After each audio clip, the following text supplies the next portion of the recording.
Assalamualaikum warahmatullahi wabarakatuh. Selamat pagi teman-teman. Kita sudah masuk bulan Juni ya.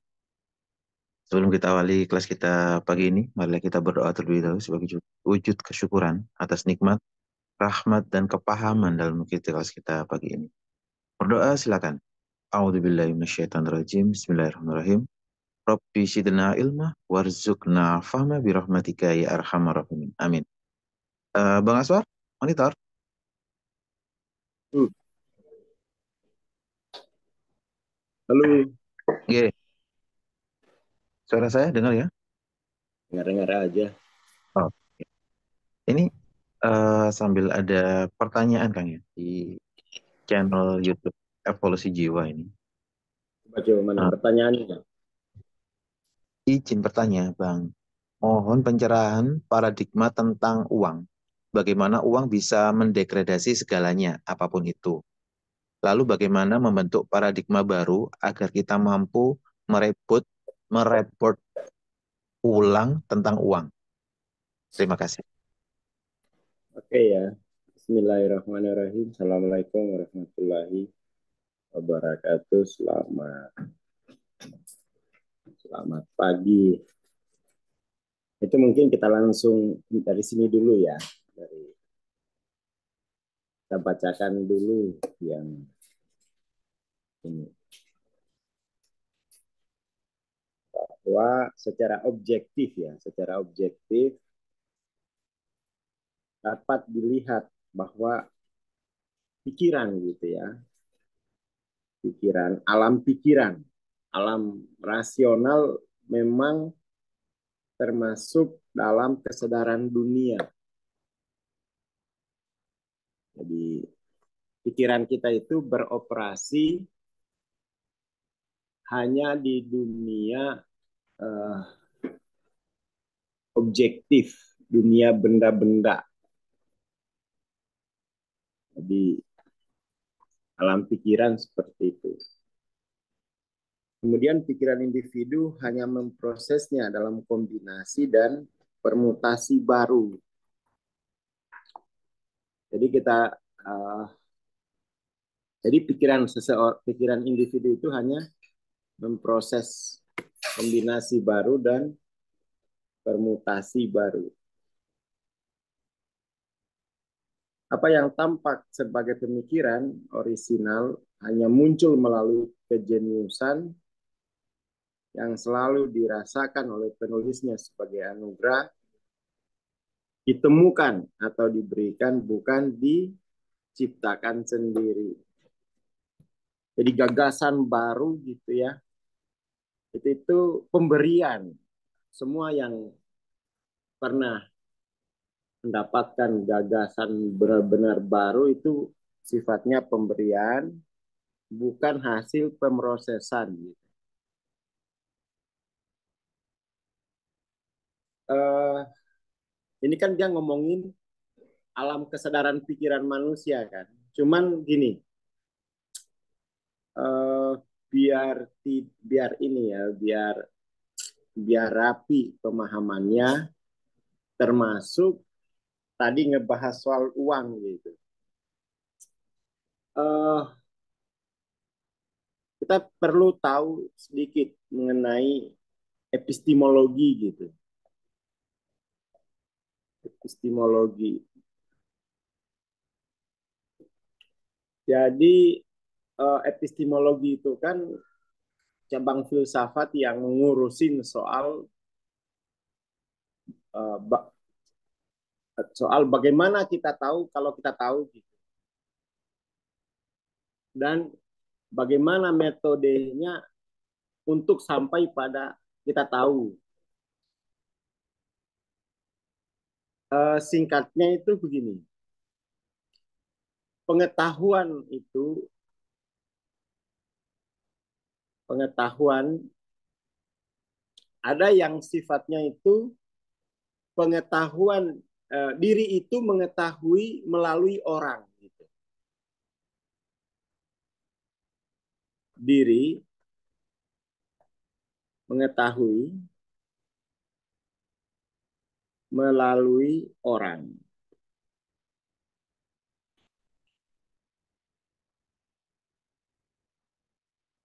Atau ada juga diri itu mengetahui melalui kata orang. Diri mengetahui melalui kata orang. Ini kan berarti berita. Kalau diri mengetahui melalui orang, itu berarti dia meneliti menggunakan perangkat-perangkat keorangannya. Nah, ini yang kemudian tuh diri mengetahui melalui orang ini melahirkan sains. Sains. Melalui sains. Jadi diri tahu karena diri tahu melalui orang gitu. Dia meneliti menggunakan mata, dia meneliti menggunakan kuping. Tinggal kemudian kan hanya alatnya saja yang dipercanggih kan. Seperti itu. Kalau diri mengetahui melalui kata orang, itu mempelajari teoritis, mempelajari dunia buku. Ya kan? Kemudian ada juga diri itu mengetahui melalui dirinya sendiri. Melalui dirinya sendiri. Nah, ini yang kemudian tuh melahirkan ilmu spiritual. Ilmu spiritual. Jadi pengetahuan mengenai dirinya sendiri itu tidak menggunakan peralatan pada orang. Para nabi juga memiliki pengetahuan lain yang bukan melalui orang, bukan melalui diri, tapi pengetahuannya para nabi itu ada yang melalui Jibril, yang disebut wahyu. Nah, ini kita nggak punya nih, ya kan? Diri mengetahui melalui melalui Jibril. Yang ini yang kemudian kita sebut itu Quran itu sebagai wahyu. Karena itu melalui Jibril. Nah, kita nggak punya ini kan. Mungkin bentuknya bukan wahyu tapi ilham. Tapi kita nggak bisa kategorikan di sini. Bukan wahyu, tapi statusnya itu ilham. Pengilhaman gitu ya. Diilhami oleh. Nah, kita perlu memastikan pengetahuan yang kita ini ya pengetahuan apa, pengetahuan yang mana gitu. Kalau diri mengetahui melalui keorangannya, melalui instrumen orang gitu, maka itu berarti ya ilmu-ilmu objektif. Itu adalah ilmu-ilmu objektif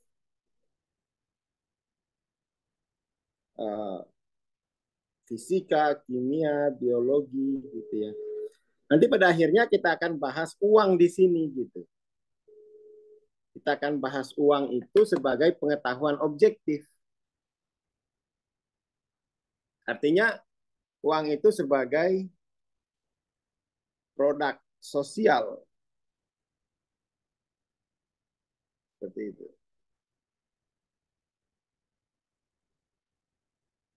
Uh, diri mengetahui melalui dirinya sendiri. Nah, ini pengetahuan yang bersifat spiritual, spirit. Pengetahuan spiritual. Nah, ini yang kita pelajari secara intensif di kelas MTLOC. Kalau disimpulkan nih, diri mengetahui melalui orang itu namanya apa? Afak. afaki gitu ya, melalui afak. Kalau diri mengetahui melalui dirinya sendiri itu melalui nafsani. Nah, kita punya catatan pengetahuan gitu berupa kitab suci itu melalui pengetahuan yang Nabi itu mendapatkannya melalui wahyu.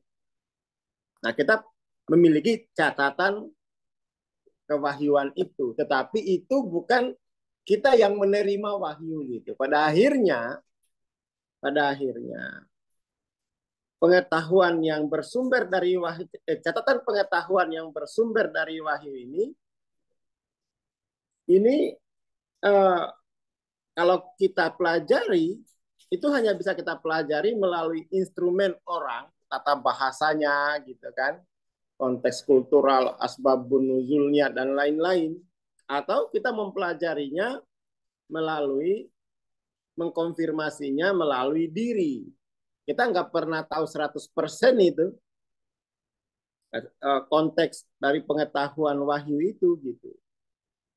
Karena hanya Nabi sendirilah yang menerima itu. Nah, kita jangan campur baur kan tuh.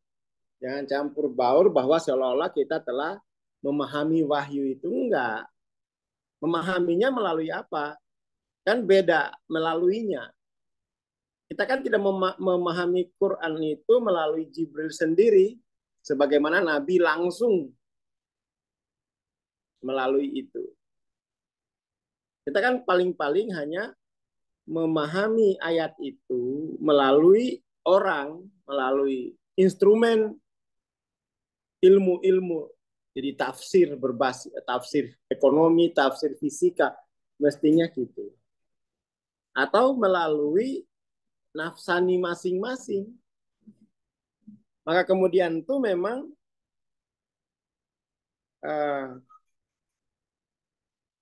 kemudian itu pada akhirnya itu memang kita harus sikapnya itu tadabur, mentadaburi wahyu itu. Ditadaburi melalui diri masing-masing, ditadaburi melalui orang keorangan masing-masing. Kayak seperti itu. Tidak bisa kita karena kita bukan penerima langsung pengetahuan itu gitu. Yang ada kita bisa tadaburi gitu.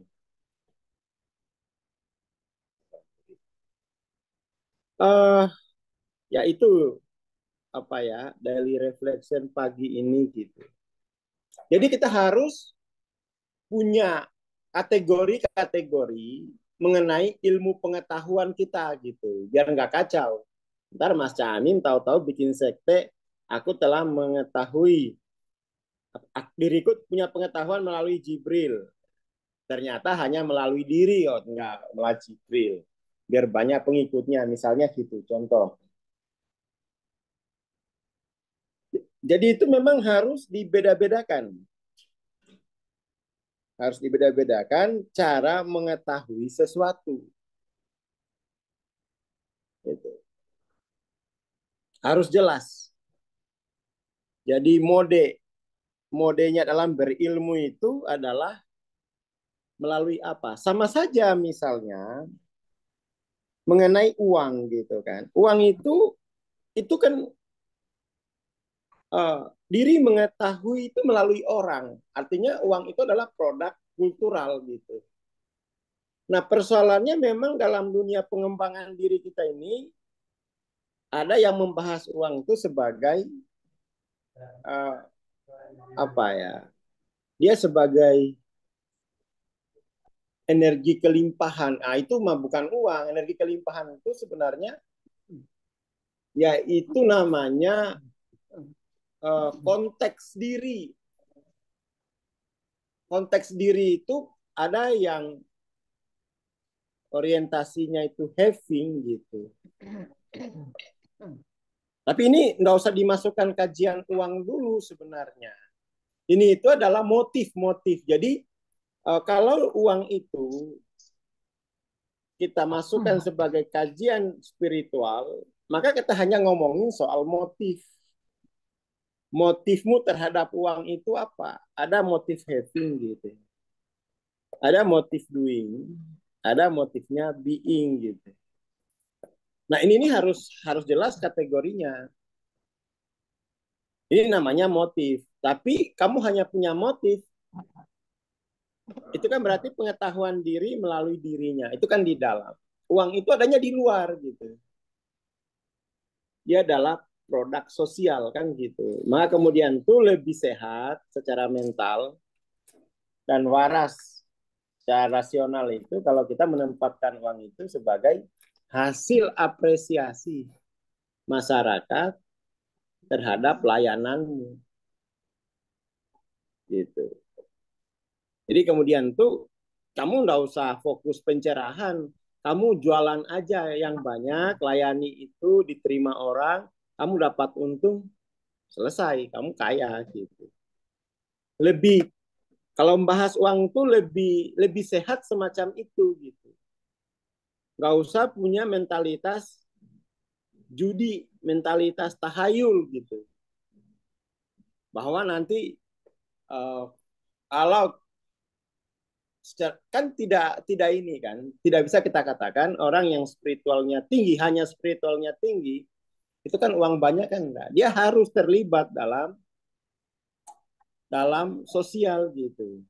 Kalau nggak terlibat nggak bakal nggak bakal.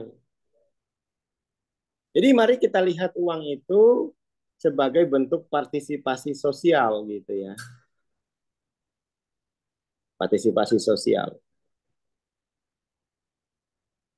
bukan hanya kita pisahin gitu dengan motif dulu. Memang motifnya tinggi, nah itu uh, motifnya tinggi, tetapi nggak langsung motif tinggi itu menjadi uang kan. Motif tinggi itu harus dikonversi ke layanan sosial kan begitu, ya kan? Harus dikonversi ke layanan sosial baru dia jadi uang. Bahkan motif rendah pun kalau pasarnya banyak kaya dia. Lihat aja misalnya uh, apa itu industri-industri yang modal sensing, maksudnya itu modal emosi, itu kan motifnya rendah kan, tapi pasarnya banyak. Lah itu langsung kaya raya kan konten kreatornya itu. Kamu udah ikut training mental kelimpahan, mental dewa, nggak ada layanan, nggak ada pasar, tetap miskin, tetap miskin. Kamu udah ikut topo di laut apa gitu, kalau nggak ada pasarmu, ya nggak bakal dapat duit gitu. Tapi kamu lebih tentram. Jadi dibedakan itu antara diri melalui diri dengan diri melalui orang itu perlu dibedain. Perlu. Contoh-contoh yang paling real di dalam sejarah ilmu pengetahuan gitu. Nikola Tesla. Nikola Tesla itu temuannya banyak, tapi tidak pernah menjadi pasar pada zamannya gitu. Miskin juga dia. Miskin. Dia bahkan tinggal di hotel yang dibayarin oleh perusahaan. Itu contoh. Bandingin dengan Edison. Edison itu punya perusahaan, gerakin bisnis, kaya raya dia. Padahal nggak secerdas Nikola Tesla. Gitu. Jadi jangan sampai kita itu nggak mengerti kategori pengetahuan gitu. Pokoknya pengembangan diri di Indonesia itu agak lain memang kalau ngebahas uang. Seolah-olah itu adalah soal mentalitas dalam pengertian motif. Enggak. Itu berarti belum pernah lihat lapangan tuh. Makanya di dalam buku apa itu finansial terapi, uang itu harus ditempatkan pada konteks motif diri penting dan partisipasi sektor ekonomi. Justru partisipasi dulu aja di sektor ekonomi, baru perbaiki motif dirimu gitu. Bisa seperti itu.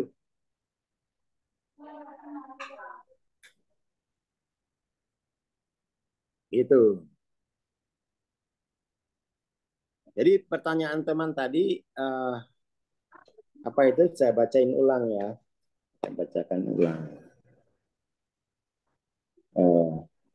Saya kurang mengerti sebenarnya ini.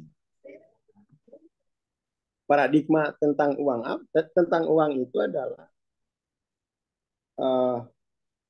jadi mungkin kita bedakan antara siklus uang. Uang itu di sosial gitu ya, di pasar. Uang itu di pasar. Mungkin yang perlu dibenahin itu adalah motif pada uang. Kan ada hanya having. Having itu hanya untuk orang mencari uang hanya untuk membeli sesuatu. Itu kan having. Kemudian ada dipahami uang itu, kalau doing itu kan sebagai modal untuk mendapatkan keuntungan. Itu udah bagus. Kamu uang itu sebagai alat, sebagai modal itu udah bagus. Kan banyak tuh yang orang relasi dengan uangnya, paradigma dengan uangnya itu motifnya having. Saya itu dapat uang untuk beli-beli aja. Habis beli kerja lagi, habis beli kerja lagi gitu terus gitu. Itu having. Nah, ini adalah motif yang paling basic mengenai uang gitu. Kita juga dapat uang itu hanya untuk beli-beli. Yes, itu kita kan bermental having. Kecuali ada satu kemarin saya wawancarai, bukan kemarinnya itu maksudnya 2 minggu lalu saya wawancarai Pak Demargono. Bagaimana sih relasi pertamanya dengan uang? Ternyata relasi pertamanya dengan uang itu dia sudah jadi modal, udah tinggi gitu. Itu dari SD dia sudah uang itu adalah modal melalui dia jualan es dan uang hasil jualannya itu dideposit terus, nggak pernah diambil-ambil. Oh, relasinya dengan uang dia bagus. Kalau kita kan dapat uang itu buat beli ciki, habis minta lagi, habis minta lagi. Udah nggak pernah hasilin, ngeluarin terus, minta terus. Ah, itu having tuh. Kalau Pade nggak, uang itu dia hasilin sendiri melalui jualan es. Lalu hasil dari jualannya itu dipakai tabung bertahun-tahun itu dia tabung. Nggak pernah diambil-ambil katanya. Wah, kalau saya udah habis tuh. Kayak gitu. Jadi beda motifnya. Dari kecil motifnya terhadap uang itu udah tinggi gitu. Kalau kita mulai dari bawah. Kalau being lain lagi. Uang itu bukan hanya untuk modal, lebih dari jadi kalau di level being itu uang itu bukan hanya modal untuk mendapatkan untung. Kalau di level being itu uang itu modal untuk memperlihatkan kehadirannya gitu. Lebih tinggi lagi kan? Lebih tinggi lagi. Modal untuk memperagakan kehadirannya. Mampus tuh kita tuh di situ. Mampus tuh. Lebih tinggi dia ini modal.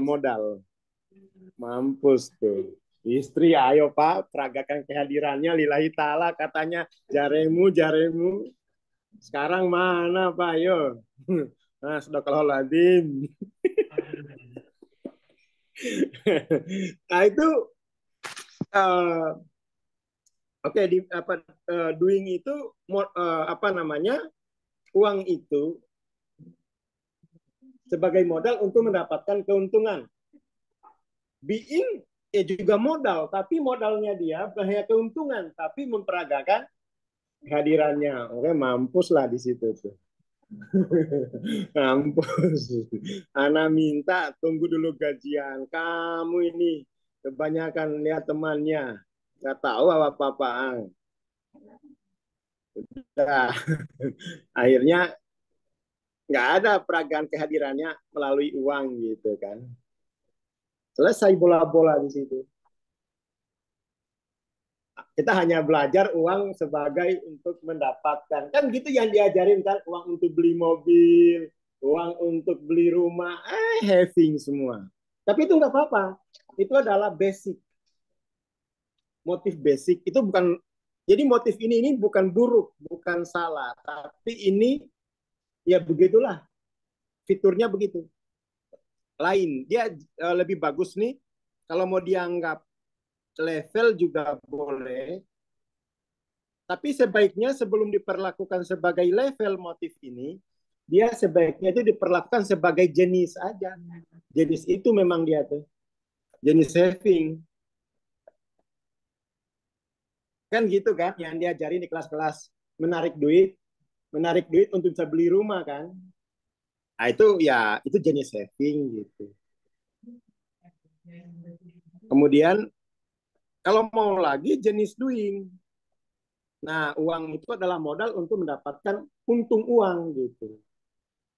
Yang ketiga ini nggak saya sebut. Nah, jenis being gitu, bahwa uang itu untuk peragakan kehadirannya, berarti uangmu itu harus 2 karung, 2 karung plus 2 gudang gitu.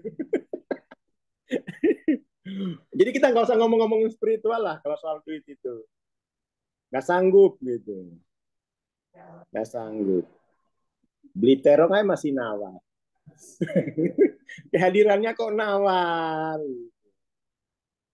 Ngasih uang belanja istri itu sampai dicatapin gitu. Awas ya jangan cepat habis kayak kemarin. Itu udah nggak, udah stop ngomongin spiritualitas dalam uang itu, stop. Udah kita masuk lambu lagi dulu aja. Biar naik ke uang itu sebagai jenis doing itu aja udah bagus, modal. Modal. Itu udah bagus banget, itu udah udah tinggi itu. Jenis doing ini. Kalau jenis being, kalau uangmu sedikit, ya sembunyi-sembunyi aja gitu. Sembunyi-sembunyi gitu. Jadi being ini itu uang itu lebih banyak diberikan, ya kan? Lebih banyak harus diberikan. Itu perusahaanmu minimal 5 lah itu. Kalau satu itu masih eman-eman. Masih eman-eman gitu. Ah, belum lolos, belum lolos. Nah itu, jenis aku terlihat dari saldonya Asemi. Ya, tapi itu kemudian tuh pada akhirnya motif ini harus diupayakan gitu. Harus diupayakan dulu. Ya, atau jadi dari jenis naikkan sebagai level kalau mau berubah. Jadi kalau untuk berubah itu uh, jenis itu harus kamu bariskan sebagai level, dibariskan sehingga kamu, oh aku berarti harus naik level nih. Tapi misalnya kamu nggak mau level, nggak apa-apa. Berarti itu kamu jenis itu. Harusnya itu kelas-kelas pengembangan diri gitu ya. Ngajarin soal uang ini dari jenis ke level, mestinya gitu. Jangan soal bagaimana cara mendapatkan uang untuk beli ini, itu mah. Akhirnya orang berpikir tahayul. Kayak teman saya kan, baru nonton uh, filmnya Law of Attraction-nya Rhonda Byrne itu kan, dapat SMS. Selamat Anda mendapatkan hadiah 350 juta. Silakan transfer adminnya 3,5 juta. Minjam ke saya itu adminnya. Saya bilangin ini bohong, enggak, ini lo, gila kamu. Gila kamu. Loa gitu. Bengko adanya tuh. Akhirnya itu uang 3,5 buat admin hilang. Untung saya nggak pinjam. Enggak, itu salah kok kamu malah. Nggak rasional. Nggak rasional. Dia pingin jadi seolah-olah di kelas-kelas manifestasi itu uang itu turun dari langit Nggak jelas. Nggak jelas. Kalau mau benahin motif, oke lah. Ayo, mari kita benahin motif tentang uang. Ada 3 motif tentang uang. Having, doing, being. Ini kamu cari, tapi cara mendapatkan uangnya ini pasti melalui sosial lah. Tapi penggunaan uang, kepentingan uang bagi jiwamu yang mana gitu. Naikin kalau mau banyak uangmu, naikin motif ke being. Uang sebagai modal untuk peragaan kehadirannya, naikin. Gitu Mas Yamin. Oke Mas Yamin? Siap, Kang, siap. Kirain semaput, abot di kuliahnya.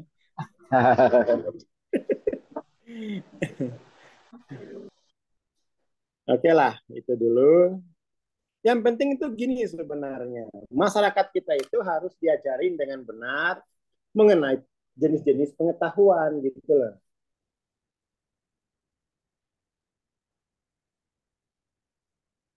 Mengenai jenis-jenis pengetahuan itu.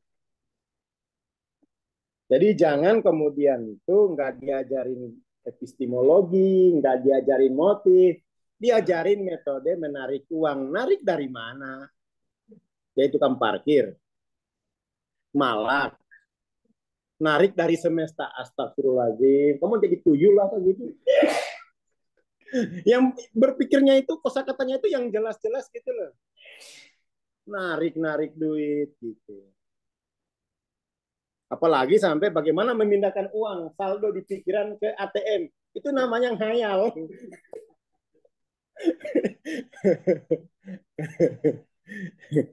Itu namanya khayal gitu. Itu saya kurang setuju lah dengan model-model pengembangan diri yang kurang rapi aja sebenarnya. Dia sebenarnya itu mengajarin motif. Akhirnya narik dari ATM Pade, ya ditangkap sama Ocat nanti. Gitu. Jadi kita perlu, kalau kita mau ngomongin uang sebagai motif, ayo. Nah, kemudian itu, kalau mau ngomongin uang sebagai motif, berarti yang kita naikkan adalah level kesadaran diri gitu. Level kesadaran diri. Kalau kita mau ngomongin uang sebagai finansial, finansial kan beda tuh antara money dengan finansial. Berarti kamu harus naikkan pelayanan ke sosial. Kamu harus memberi pelayanan ke pasar itu harus banyak. Kalau mau ngomongin uang sebagai level finansial gitu. Jadi uang, bentar ya kita, uang sebagai uh, level motif, ya berarti itu kategorinya having, doing, being kan. Uang sebagai level motif. Having, doing, being. Ini di kampung tuh kita ada kategori gini. Kalau having itu ala poli. Kalau doing itu kapihi pogoli. Ada istilah-istilahnya. Kemudian uh, kalau being itu dia uh, pondoi kembali gitu. Ada kategori begitu. Tapi itu uang sebagai level motif. Tapi kalau kita mau ngomongin uang sebagai level finansial, nah itu lain lagi tuh. Uang sebagai level finansial. Nah ini uang sebagai level finansial itu nggak ngomongin having, doing, being, ngomongin jumlah nolnya. Jumlah nolnya itu berapa di saldo? 1 juta kah? 10 juta kah? 100 juta kah? Ini harus jelas, jangan campur-campur. Aku jengkel kalau campur-campur. Akhirnya orang di kelas pulang untuk menarik uang. Narik uang apa sih? Jadi tuyul. Yang benar aja gitu kategori-kategori bahasanya itu. Bukan kemudian tuh kita nolak spiritualitas uang, enggak, spiritualitas uang berarti level motif atau jenis motif. Uang sebagai jenis atau level motif, uang sebagai jenis atau level finansial. Kan ada sebutan kamu itu jutawan, berarti uangmu baru 2 juta, jutawan. Karena kalau jadi jutawan itu anak kecil juga ini, ya kan? Uang sebagai jenis level finansial gitu. Jadi gitu Mas Yamin. Jadi temannya diberitahu itu, yang benar aja gitu. Paradigma uang itu uang sebagai motif diri, motif spiritual, uang sebagai level finansial. Yang tertib, yang tertib. Kalau sebagai level finansial ini, kamu harus membangun sektor ekonomi. Harus membangun sektor ekonomi. Artinya, kamu terlibat di pasar lah. Jangan masuk lambu mulu. Kalau mau naikin level motifmu, itu masuk lambu. Masuk lambu. Jangan kebalik, masuk lambu kepikir sektor ekonomi. Ketika ke sektor ekonomi kepikir kelambu, nah, itu kamu mengalami polaritas terbalik. Itu ginjal lu perlu ditusuk itu. Yaitu dia mengalami stagnasi, polaritas. Itu berarti energi ginjalnya kebalik. Lo itu nanti rambutnya rontok, tulang-tulangnya rapuh karena energi ginjalnya terganggu. Seperti itu. Seperti itu. Ya kalau visualisasi level finansial nggak apa-apa, enak ya. Kalau punya level finansial nolnya ada 12. Nggak apa-apa kayak gitu. Tapi kamu harus tahu itu adalah level finansial. Level finansial itu tergantung pada keterlibatanmu dalam sektor ekonomi gitu. Lah kayak teman saya coba, dia bawa beca. Dia langsung aja visualisasi 10 miliar. Itu kamu sampai becanya hangus tuh nggak bakal dapat gitu. Lah gimana caranya tukang beca? Dapat 100.000 sehari aja susah, visualisasinya ini salah guru ini. Harusnya jadi punya pabrik becak gitu. Tapi kan udah nggak ada lagi becak sekarang. Jadi ada yang tidak rasional kadang-kadang itu. Seperti itu gitu ya. Lah ini orang-orang itu tidak bisa membedakan uang sebagai motif dan uang sebagai level finansial itu karena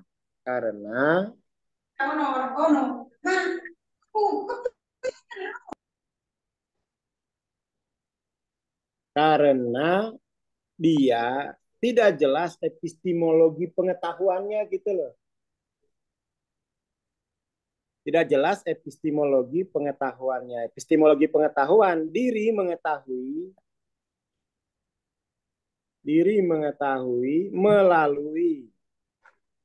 melalui orang. Hasilnya ini adalah pengetahuan ilmiah. Pengetahuan ilmiah.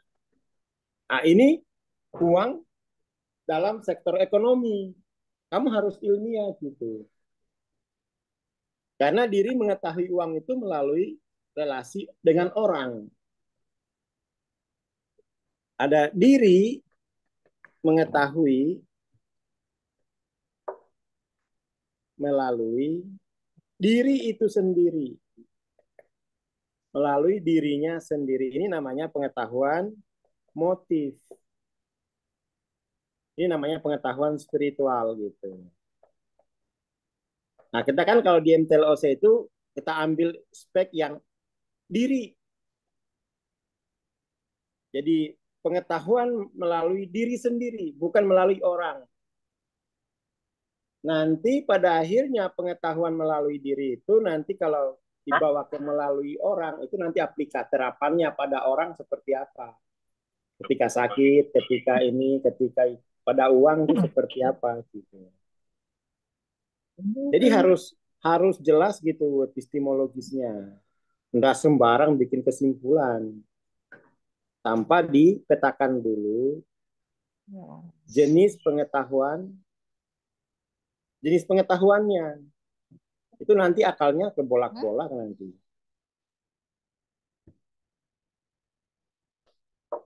Nah, dan itu kita di PCI itu meskipun MTLOC itu kita fokus untuk mengetahui diri melalui diri nafsaninya kan. Tetapi kita tidak memversuskan antara diri dengan orang. Ya orang begini, diri begini gitu. Jadi diri itu bukan orang tetapi sekaligus hadir pada orang. Kan gitu kesimpulannya.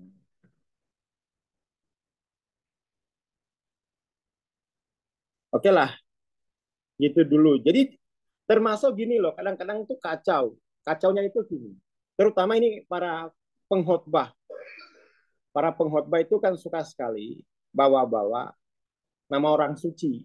Yo guru, yo nabi, yo dewa. Kalau ditanya, itu misalnya mereka membaca ayat.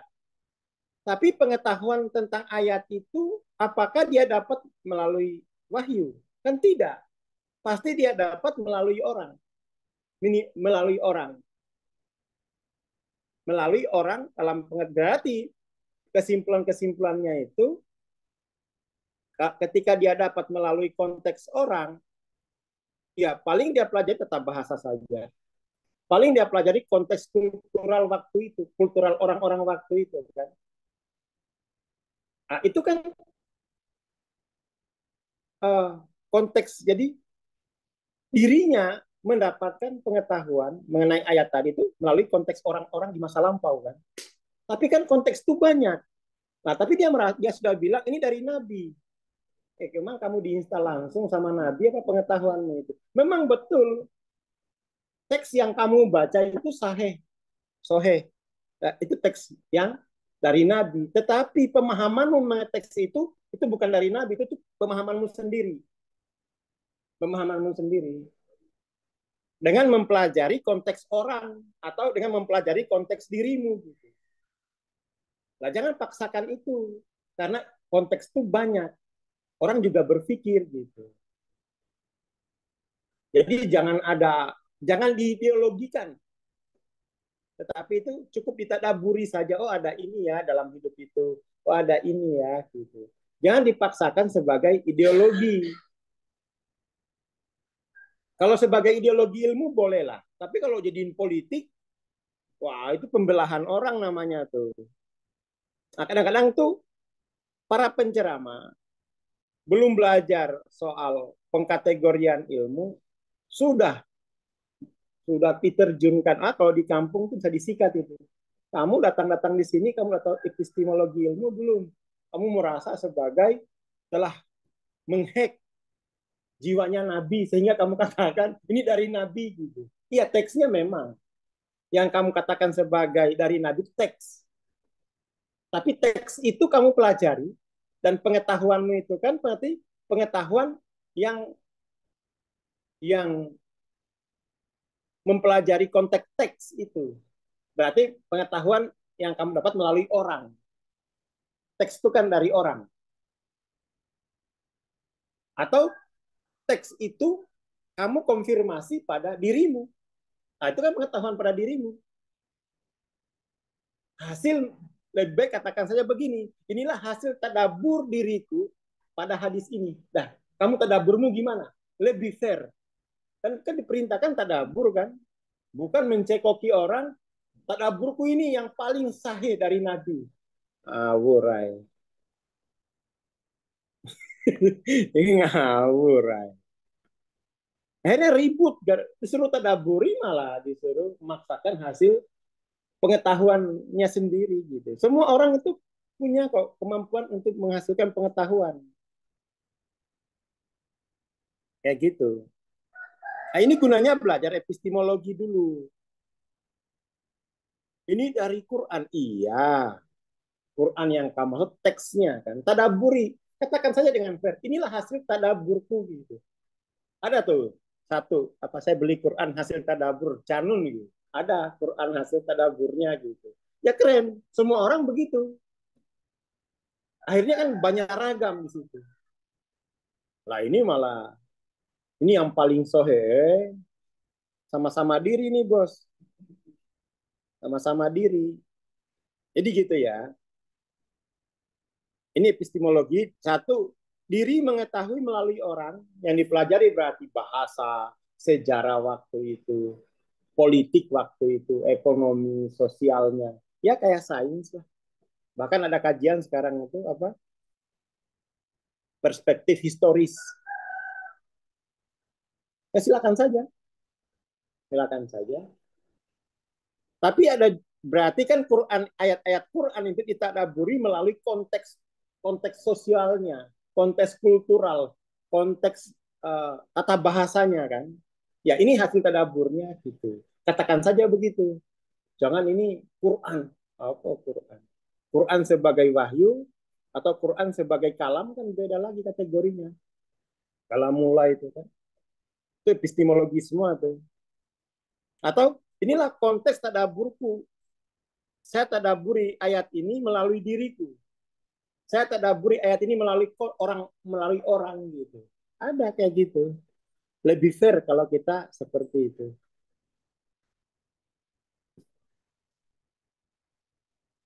Ya itu dulu ya, itu dulu. Yang penting tahu epistemologi lah. Terima kasih. Assalamualaikum warahmatullahi wabarakatuh.